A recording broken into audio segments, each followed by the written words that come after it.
नमस्कार, मैं सुनीता कथा मंथन में आप सबका स्वागत करती हूँ। कथा मंथन में आज सुनिए आशापूर्णा देवी जी की कहानी जो नहीं है वही। आशापूर्णा देवी जी की अन्य कहानी और उपन्यास का लिंक आपको हमारी प्लेलिस्ट से मिल जाएगा। लिंक आपको आई बटन और एंड स्क्रीन डिस्क्रिप्शन बॉक्स में भी मिल जाएगा, आप वहाँ जा कर के चेक कर सकते हैं। तो शुरू करते हैं कहानी जो नहीं है वही। गायत्री ने काफ़ी देर तक अपने को आईने के सामने खड़ा होकर निहारा, सामने से, पास से। आखिर उसके चेहरे में ऐसा क्या है? ऐसी क्या थी वह जिसके चलते उसे संसार के सारे मर्द उसकी ओर ललचाई नज़र से देखते रहते हैं? कम से कम श्रीपति की तो यही धारणा है, और इस धारणा को बदला नहीं जा सकता, जिसके चलते श्रीपति को ना तो तनिक चैन है और ना ही गायत्री को दो टुक आराम। अवश्य ही बदला जा सकता है। मर्द जात की आंखों में सचमुच लुभावना बने रहने की इच्छा होने पर एक तरह के गौरव का बोध तो होता ही है। इस बात को स्वीकार करने पर अपनी हेटी जरूर होती है, लेकिन इसे पूरी तरह जुटलाना भी तो गलत होगा। लेकिन गायत्री इस तरह का दावा करने वाली सुंदरी नहीं है, और उसे इस बात का पूरा एहसास भी है। क्या श्रीपति को इसकी जानकारी नहीं? वह कार्ड अंधा तो नहीं? तो फिर कहीं ऐसा तो नहीं है कि जो पति ऐसी सुंदरी पत्नी के साथ घर गृहस्थी चलाते हैं उनके हृदय में जंगल की आग दहकती रहती है? इस बात पर गायत्री को गुस्सा तो आता ही है, अपमान और दुख से भी वह सुलगती रहती है। इस बेसिर पैर की आग में जल जल कर श्रीपति खाक हो जाएगा। घर में किसी परिचित पुरुष के मिलने आते ही उसका सारा कामकाज ठप हो जाता है, चाहे वह काम कितना भी जरूरी क्यों ना हो। मिलने आने वाले आदमी की उम्र के बारे में भी कुछ विचार करने की सुध बुध तक खो बैठता है, ऐसा सनकी है वह। अभी उस दिन की ही तो बात है, वह अपनी आंखों की जांच करवाने डॉक्टर के यहाँ जा रहा था कि इसी समय ममेरे बहनोई राजेन आ गए अपनी बेटी के विवाह का निमंत्रण पत्र बांटने। श्रीपति वहीं रुक गया। राजेन ठहरे भातुनी किस्म के आदमी, लड़कों के का मोल तोल बाजार भाव के बारे में कहते चले गए, रुकने का नाम ही नहीं लेते और उठने की जरूरत नहीं समझी। श्रीपति भी नहीं हिले, हालांकि डॉक्टर के साथ मिलने का समय पहले से तय था। आखिरकार श्रीपति का डॉक्टर के यहाँ जाना संभव ना हुआ। भाड़ में जाएं आंखें। आंखों की पुतली को अपनी आंखों से अलग कर पाने का कोई चारा भी तो नहीं था उसके पास। और ऐसी स्थिति में जबकि एक जोड़ी बेहया और लालची आंखें उसे निगल जाने को तैयार बैठी हों। गायत्री के मैके के यहाँ से उसके पिता और भाई को छोड़कर इस घर में और किसी का प्रवेश एक तरह से मना है। ऐसा किसी लिखित कानून में तो नहीं, लेकिन अलिखित तौर पर इसका पालन होता रहा है। विवाह के बाद एक से एक नए चेहरे आ टपकते थे, अब कोई नहीं आता। उन लोगों ने जिस वजह से आना छोड़ दिया है वह है श्रीपति के चेहरे पर टंगी हुई गर्दन में धक्का मारकर बाहर निकाल देने वाली खामोश नोटिस। यह सब सहती चली गई है गायत्री, और यह बात सभी मन ही मन समझ गए थे। श्रीपति के मन में बैठी यह विषभुजी बात इस तरह से कभी उजागर नहीं हुई थी जैसी कि कल हो गई, लेकिन आज भी उसी नाटक को दोहराया जा रहा है। बात यह है कि अपनी स्कूली पढ़ाई के दौरान गायत्री की नृत्य और गीत में बड़ी साख थी। अपनी किशोरावस्था में उसने खूब नाचा था, खूब गाया था। वही गायत्री अब जैसे किसी कब्रगाह में दफन हो गई थी। अब 8 साल के बाद एक अनजानी सी मंडली ने उसकी कब्र को खोदकर उसे फिर निकालने का संकल्प लिया है। इस मंडली ने ढेर सारा काम पूरा कर लिया है, और इसके सदस्य यह बता गए हैं कि वे कल फिर आएंगे, धरना देंगे। ये छोकरे गायत्री के मैके वाले मोहल्ले से हैं। गायत्री की शादी के समय ये शौदे हाफ पैंट पहनकर कंचे खेला करते थे। अब कम सब के सब बड़े क्या हो गए, बड़े लायक हो गए हैं, और उन्होंने एक समिति बना ली है। पता नहीं क्या नाम है, बड़ा लंबा चौड़ा सा। कोई सूखा राहत या बाढ़ पीड़ित कल्याण समिति बनी है। उसी समिति के तत्वावधान में भूखे लोगों की भूख मिटाने का जोरदार अभियान शुरू किया गया है, और रंगारंग कार्यक्रम का आयोजन भी किया जा रहा है। पता नहीं इसमें टिकट लगाकर क्या सफ़ेद स्याह होगा और खाक तमाशा होगा। टिकट से मिला पैसा दान पुण्य के मद में जाएगा। खैर, यहाँ तक तो ठीक था। रुपए उगाने के लिए वे टिकट की एक गड्डी गायत्री को सौंप जाते तो इसमें से भी कोई फर्क नहीं पड़ने वाला था। श्रीपति ना तो गरीब है ना ही कंजूस, लेकिन बात इतने पर ही नहीं थमी। उनकी तो मांग ही कुछ और थी। वे गायत्री को चाहते थे। कहने लगे, गायत्री की आवाज़ चंदे की मोटी रकम से कहीं ज़्यादा कीमती है, इसलिए सारे आयोजन की करता धरता रेखा दीदी को भी वे सब साथ लाए थे। और रेखा दीदी धरना देकर बैठ गई थी उनके साथ में।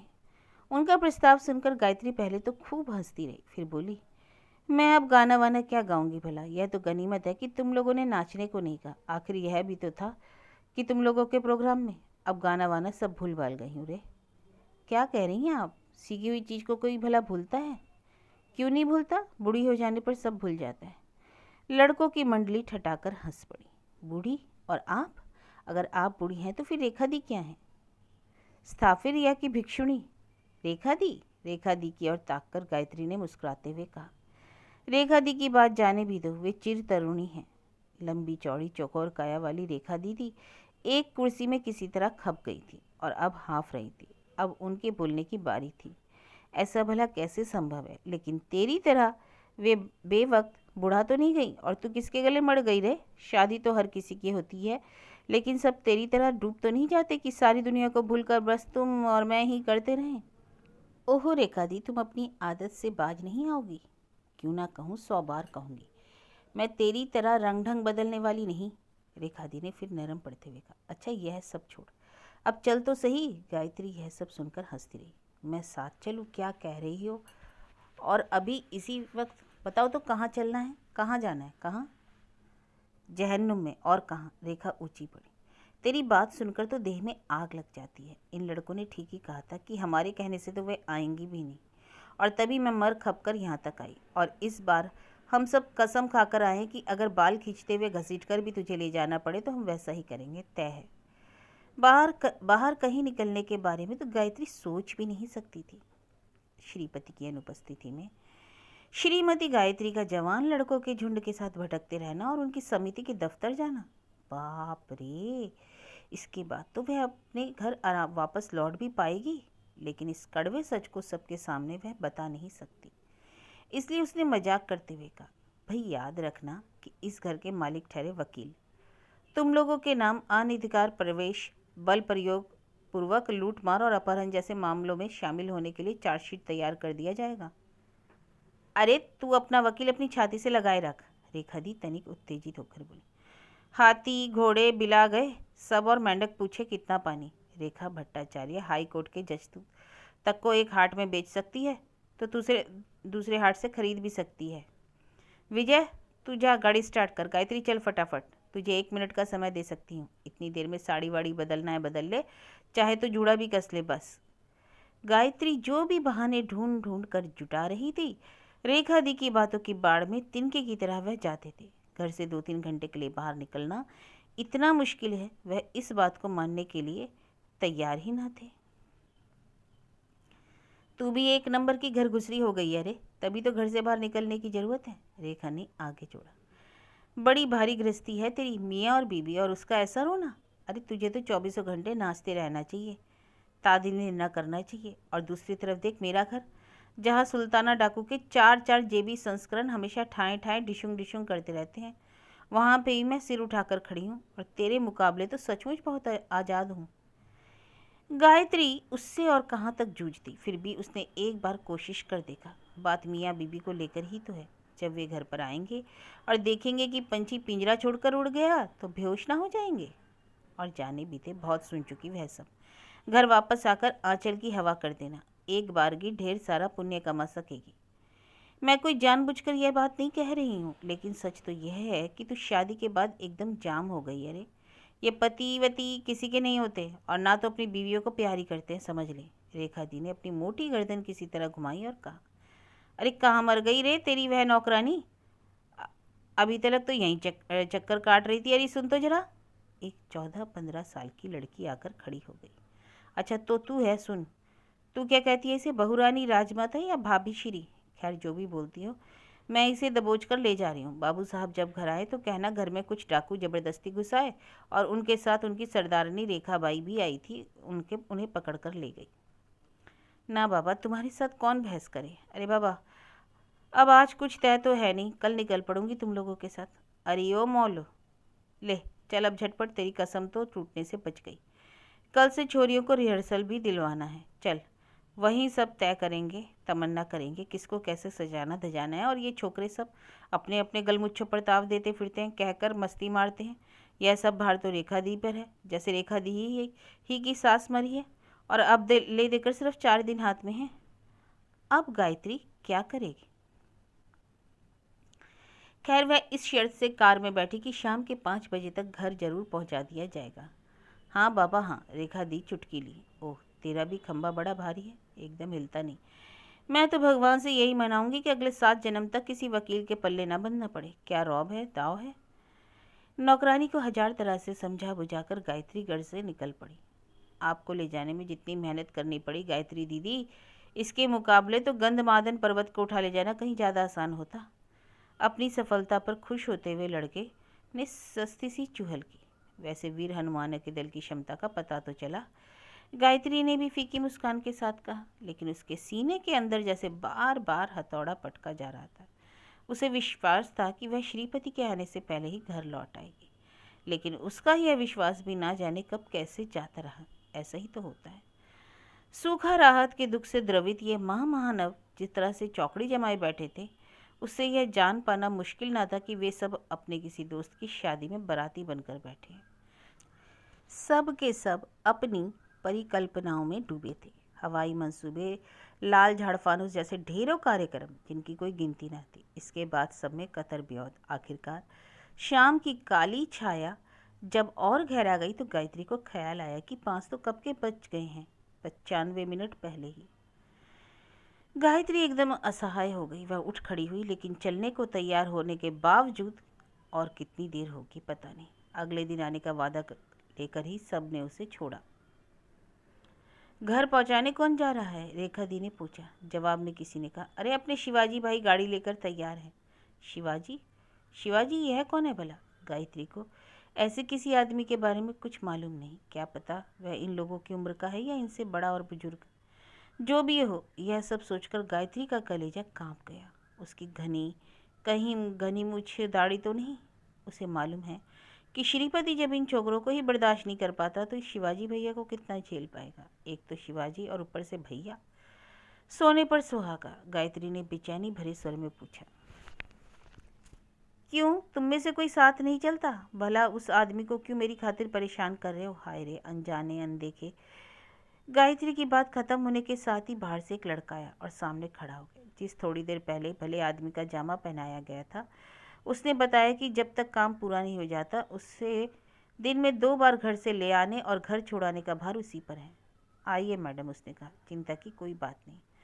उसने तो बेधड़क अंदाज में गायत्री से निश्चिंत होकर चलने का अनुरोध किया, लेकिन गायत्री की चिंता केवल उसकी भलमानसता को लेकर नहीं थी, बल्कि उस परेशानी को लेकर थी जो भद्रता की आड़ में सामने आएगी। रेखा दी का जीवन सचमुच कितना मुक्त है। उससे तो केवल ईर्ष्या ही की जा सकती है। उसके सामने गायत्री अपने जीवन के अपमानजनक पहलू पर भला खुलकर कैसे चर्चा कर सकती है? उसे कैसे बता सकती है कि शिवाजी के साथ गाड़ी में अकेले जाने के प्रस्ताव को सुनकर उस पर जैसे आसमान ही टूटकर गिर पड़ा है? नहीं, यह सब तो उसे नहीं बताया जा सकता। और आसमान के टूट पड़ने के भय को अपने मन से निकालकर वह बिना कुछ बोले कार में जा बैठी। कल आ रही है ना रे तू? रेखा दी के इस सवाल को टाल जाना गायत्री के लिए मुश्किल था। उसने बनावटी गुस्से के साथ कहा, क्या होगा यहाँ का काम काज तो कुछ होना नहीं है, ले देकर वही अड्डेबाजी। मैं कल नहीं आ रही। ना आने पर आपको यूं ही भगा दिया जाएगा, शिवाजी ने हंसकर कहा। सूखा राहत के लिए जी जान लड़ाने वालों को ठगना या ठेंगा दिखाना इतना आसान नहीं। गायत्री को कोई अच्छा सा उत्तर नहीं सूझ पड़ा, इसलिए वह चुप ही रही। उसकी मानसिकता भी इस तरह की नहीं थी, शब्दों को ठीक से नाप तोलकर और सहेज कर रख सके। पता नहीं आज भाग्य में क्या बदा है। और शाम भी वहीं ढलती ऐसी इतनी जल्दी। जहाँ भूतराम का भय होता है, गाड़ी से उतरते न उतरते श्रीपति के सामने खड़ी थी। रेखा दी पहुंचा गई। ऐसा ही कोई बहाना बनाकर वह आज की इस यात्रा को निरापद बना रखेगी, लेकिन इस बात की अब कोई गुंजाइश नहीं रही। हालांकि यह भी सच था कि शिवाजी कोई दैत्य दानव नहीं था, एक साधारण सा युवक ही था। उम्र में गायत्री से 2-4 महीने छोटा ही होगा। श्रीपति घर के सामने पैदल टहल रहा था। घर आते ही उसने नौकरानी के मुंह से गायत्री के गायब होने की सभी कहानी सुन रखी थी और इससे पहले पिछले 2 घंटों में वह पिंजरे में बंद भूखे शेर की तरह चल रहा था। उसने ना तो हाथ मुंह धोया ना जलपान किया। इस छोकरे को यार बनाकर कहाँ से पकड़ लाई? गायत्री कुछ ना समझ पाई।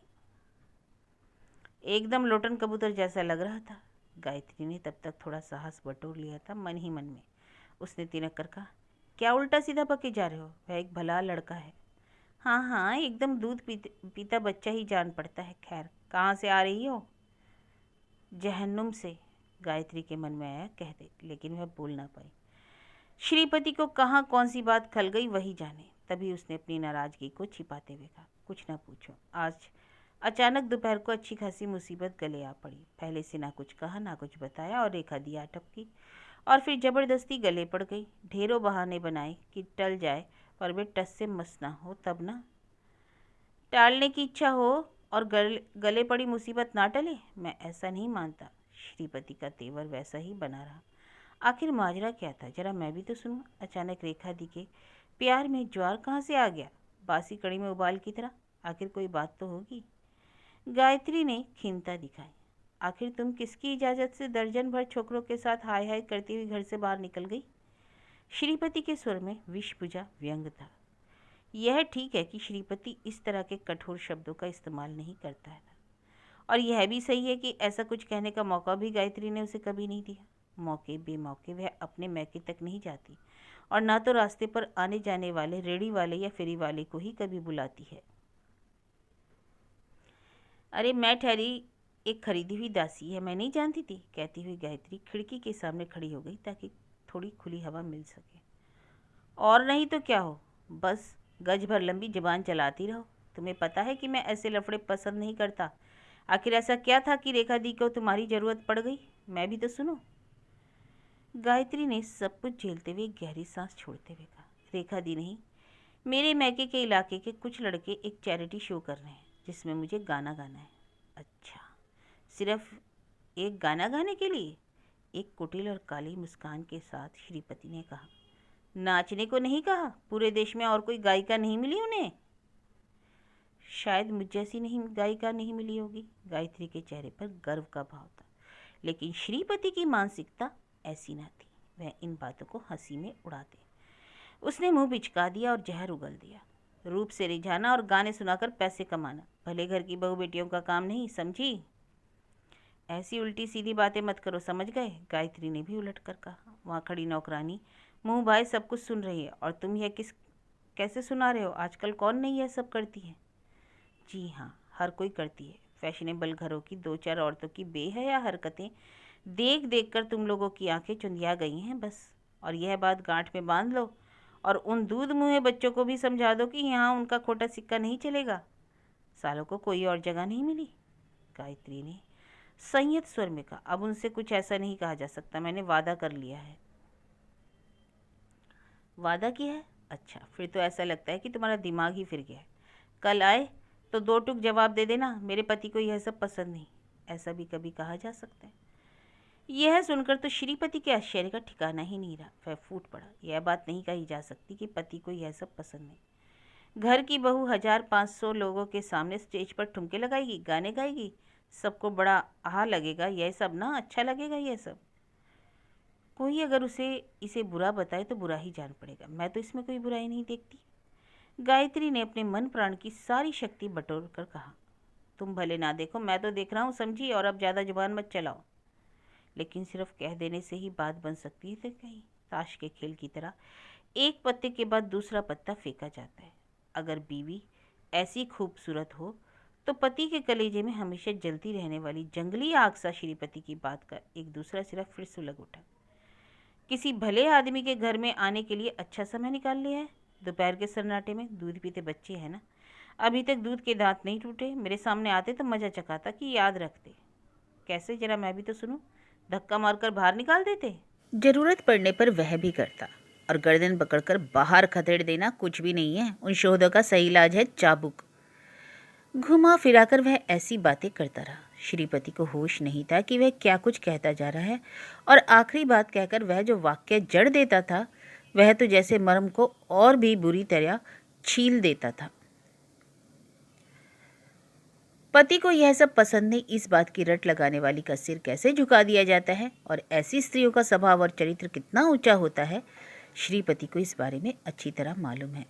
और उन्हें बस में करने का एक ही उपाय है, जूता। और श्रीपति ने इसी से अपनी बात खत्म की, और इस तरह खत्म की गई थी कि गायत्री को आगे कुछ कहने का साहस नहीं हुआ। आधी रात के बीत जाने पर भी वह जागी हुई थी और यह हिसाब लगा रही थी कि आधी बोतल स्प्रिट से देह की साड़ी अच्छी तरह भीग सकती है या नहीं, या फिर एक मोटी रस्सी का जुगाड़ कहीं से किया जा सकता है या नहीं, या कि 2 तल्ले वाली मुंडेर से नीचे फुटपाथ की दूरी कहीं ज़्यादा तो नहीं। और अगर रात को दूसरे पहर में किसी को अचानक मौत को गले लगाने का जी करे तो वह क्या खाए जिससे उसे मुक्ति मिल जाए। ऐसा ही कोई शर्त या आइडिया। हालांकि ये सारे फितूर पिछले दिन की परेशानी से जुड़े थे और तब तक परेशान करते रहे थे जब तक कि नींद ना आ जाए और दिमाग की नसों में खौलता हुआ खून जब तक ठंडा ना हो जाए। सुबह नींद खुलने पर हाथ मुंह धुलने और नित्य कर्म में कोई कोताही नहीं हुई। सिर पर काम भी कम नहीं, ना तो कोई रसोइया है और ना ही कोई नौकर। श्रीपति की अर्थनैतिक असुविधाओं के चलते, शायद कोई नैतिक असुविधा नहीं है, वह घर के सारे काम आषाढ़ के बादल वाले तेवर के साथ निपटा रही थी। अब बरसी की तब बरसी, उसने पूरी तरह सब कुछ तय कर रखा था। भाड़ में जाइए दो कौड़े की जिंदगी और इससे जुड़े तमाम सवाल। भले बुरे कह दूंगी कि मेरा कहीं आना जाना संभव नहीं है। बस घर की नौकरानी, उसका साहस भी रातों रात इतना बढ़ गया कि टपक पड़ी। कल तो बाबू साहब ने बड़ा ही जुल्म ढाया भाभी जी पर। अरे कैसे नहीं ढाए, इन मर्दों का शक बड़ा खराब है भाभी जी। तुम्हें मालूम नहीं भाभी, हम सब अपने ही घर की बात बताए देते हैं। थोड़ा सा भी शक हो गया तो मार मार के पसली ढीली कर देते रहे। तुम लोगन तो बड़े घर की बहू बेटी हो, तभी देखो कोई हाथ नहीं लगाता है। अपमान का यह घूंट भी उसे खामोशी के साथ पीना पड़ा। क्या करे वह, विरोध करे, प्रतिवाद करे, इससे तो उसे और भी अपमानित होना पड़ेगा। सुबह से ही श्रीपति ने कुछ नहीं कहा, गुस्से के चलते नहीं बल्कि साहस की कमी की वजह से। उसने गायत्री के तेवर को भांप लिया होगा। कल की झड़प सचमुच बड़ी तीखी हो गई थी। उसका जी बड़ा उखड़ा उखड़ा सा लग रहा था। कम से कम उसके प्यार में तो कोई खोट ना था, और जैसा था सामने था। कचहरी जाने के पहले उसने पता नहीं कहीं से साहस बटोरा और बोला, ये छोकरे आज भी तुम्हारा सिर खाने आएंगे, उनसे कह देना कि तबीयत खराब है बस। अरे ये वो सुखिया, चल चल अंदर से घर का दरवाज़ा बंद कर ले। श्रीपति के चले जाने के बाद गायत्री ने नौकरानी से कहा कि वह खाना खा ले। इसके बाद वह अपने कमरे में जाकर बिछावन पर लेट गई। थोड़ी देर बाद उसकी नींद तब टूटी जब नौकरानी ने पास आकर कहा, भाभी जी खाना तो खा लो। मैंने कहा था ना तू खा ले। इतना कहती हुई गायत्री उठ खड़ी हुई। तभी सामने आईने पर उसकी निगाह पड़ गई। उसने आईने के सामने खड़े होकर काफ़ी देर तक अपने को निहारा, बिल्कुल पास से मुड़कर, अगल से बगल से। आखिर उसके चेहरे में ऐसा क्या है, क्या खूबी है जिसके कारण श्रीपति मनी मन सहमा रहता है, उसे तनिक चैन नहीं। इससे तो अच्छा था कि वह एक दुबली पतली मरियल सी औरत होती। श्रीपति को इस डर से छुटकारा तो मिलता। सारी दुनिया उसकी तरफ आंखें फाड़े मुंह बाए देख रही है और खुद गायत्री भी निश्चिंत रहती। मान लिया उसे चेचक हो जाए और उसका चेहरा मोटे मोटे मोटे भद्दे दाग से भर जाए कि अचानक बैल बजी। गायत्री की नितांत अपनी दुश्चिंताओं के बीच तभी ये कैसा आघात हुआ। कौन होगा? शिवाजी ही होगा। इस समय उसके सिवा और कौन होगा? चेचक के दाग से कुरूप हाड़ पंजर के रूप में कुत्सित हो जाने की तैयारी को स्थगित रखकर उसने जल्दी जल्दी बालों पर कंघी फेरी। फिर पहनी हुई साड़ी उतारकर एक नई डोरिया साड़ी निकाली। उसे पहनते पहनते ही वह नीचे उतरा। नौकरानी ने तब तक दरवाज़ा खोल दिया। सामने सिर्फ शिवाजी ही नहीं, रेखा दी भी खड़ी थी। उन दोनों के सामने गायत्री को कहना था, मेरा जाना संभव नहीं। इसकी वजह यह है कि मेरे पति यह सब पसंद नहीं करते। अगर उस समय गायत्री का गला भी काट दिया जाता तो क्या उसकी जुबान से यह बात निकलती? गायत्री ने देखा कि रेखा दी चालू हो गई। अच्छा, तो अब जाकर महारानी की नींद टूटी। वाह क्या कहना। दरवाजे की कुंडी हिलाते हिलाते मेरी कलाई में बल पड़ गए। हाय, अब देखना है श्रीमती जी को चलने के बारे में क्या इरादा है, चलोगी ना? अच्छे बच्चे की तरह सिर हिलाकर एक भोली मुस्कान के साथ गायत्री ने कहा, ना जाने तुम लोग मेरी जान के थोड़ा ना बख्श दोगे। दोपहर के समय थोड़ा आराम कर लेती, उससे भी हाथ धोना पड़ा। पता नहीं कल कैसे लुटेरों का हमला हुआ। कल रात घर लौटी तो देखा बीवी की गैरहाजिरी में मियाँ का मिजाज उखड़ा हुआ है। चाय नहीं पी, खाना नहीं खाऊंगा तो नहीं चाहिए, ज़रूरत नहीं, यह सब नखरे तिल्ले। आज तो मेरी किस्मत में मार ही लिखी है, और कुछ नहीं तो मुंह पर भड़ाम से दरवाज़ा ही बंद हो जाएगा, गायत्री कह रही थी और हंस हंस कर दोहरी हुई जा रही थी। चलो, जो नसीब में लिखा है वह तो होकर रहेगा। गायत्री आगे बढ़ गई और बोली, सुखिया दरवाज़ा बंद कर ले। लेकिन इसी बंद दरवाजे को खुलवा कर क्या वह अब इस घर के अंदर आ पाएगी, या कि दरवाज़ा इस जन्म में फिर खुलेगा भी? श्रीपति क्या उसे दोबारा अपने घर में घुसने देगा? क्या पता उसे मारे पीटे, इनसे कुछ भी हो सकता है। संभव है उसकी नौकरानी की यह धारणा कि बड़े घर की बहू बेटी की देह का कोई हाथ नहीं लगाता, एकदम गलत है। सिर्फ एक दिन के लिए नहीं, या फिर अचानक किसी खास दिन के लिए नहीं, हर दिन किसी न किसी बहाने भरी दोपहर को गायत्री घर से बाहर निकल जाएगी, गाने को रियाज करने और करवाने, और अंत में वह स्टेज पर सज धज कर गाना गाएगी जिसे सुनने के लिए हजारों लोग इकट्ठा होंगे। इस बात पर भी श्रीपति का दिमाग कैसे खराब ना हो? अभी ना हो तो फिर किस बात के लिए होगा? गायत्री भी इस मामले में क्या करती। उसने सुबह से ही कई कई बार कस्में खा रखी थी कि कोई बुलाने आया तो साफ मुकर जाऊंगी, खाली हाथ लौटा दूंगी, कहूंगी मैं लाचार हूँ, किसी की लौंडी हूँ, मेरे मालिक को यह सब पसंद नहीं। लेकिन नहीं कह पाई सब। दूसरों के सामने अपना सिर कहीं इस तरह नीचा किया जा सकता है? श्रीपति के हाथों पीठ भले सकती है, लेकिन लोगों की निगाहों से तो गिर नहीं सकती। हो सकता है अपने जीवन को इसी तरह तबाह कर देना पड़े, धुतकार सहनी पड़े, फटकार झेलनी पड़े, और यह भी संभव है कि उसे जूते खाने पड़े। लेकिन वह अपनी घिनौनी और बेहूदी घरेलू जिंदगी के बारे में लोगों को तनिक भी संकेत नहीं देगी। ऐसा होने को हुआ तो वह तमाम लोगों के सामने जी जान से ऐसा चटक रंग चढ़ाएगी जिससे कि उनकी आंखें चौंधिया जाए। इसके सिवा वह और भी क्या कर सकती है? और सिवाय इसके उपाय क्या है? तो क्या वह बगावत कर दे? पगली कहेगी। आखिर वह कोई बच्ची नहीं रही, विद्रोह का झंडा उठाकर और लोगों को अपने ऊपर हंसने का मौका देकर, श्रीपति को 10 लोगों की नज़रों से गिराकर आखिर वह किस बूते पर लोक समाज के शिखर पर चढ़ पाएगी? एक ऐसी पत्नी के रूप में जो पति को अपने आंचल में बांध ना पाए और जिस पर लोग बाग तरस खाएं या उसकी कोई कदर ना करे। ऐसी स्थिति में अपने सूने आंचल की गांठ को और भी बढ़ाकर बांध रखने और लोक समाज के सामने उसे दिखाने से बचने का आखिर क्या उपाय है?